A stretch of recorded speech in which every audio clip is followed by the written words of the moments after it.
On a bus carrying 60 people, 30% are getting off at the next stop. How many people will that be? So what I'm being asked to do here is to determine what is 30% of 60 people. Because your percent is always going to be applied to the total, and the total is 60 people. So I need to know 30% of 60 people. Well, one little trick with mathematics and language is that of can be replaced with multiplication. So this is 30% times 60.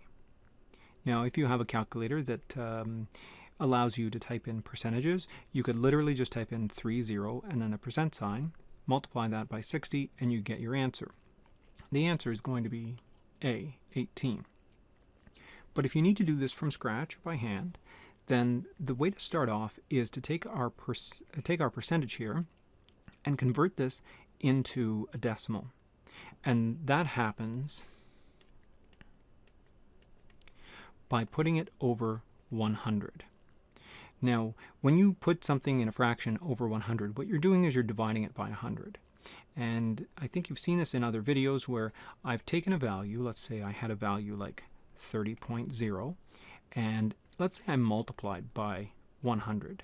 What happens there is you move your decimal over 2 places. You move it over a place for every 0 that you have. So this would move the decimal over to here. So that would be equals to 3,000. 30 times 100 would be 3,000.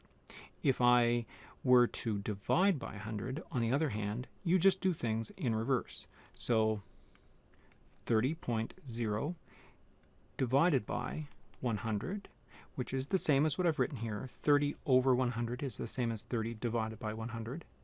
I'm now going to move my decimal over 2 places, because you move it over once for every 0. So this leaves the decimal here, and it gives me 0.30, or you could say 0.300 and so on. It doesn't really make any difference. You could simply say 0.3. So this goes back into our equation. This is 0.3 times 60.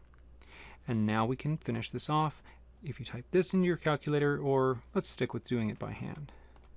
0.3 times 60. I'm going to do 3 times 0 is 0. 3 times 6 is 18.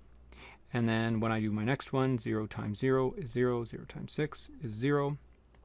This gives me 180.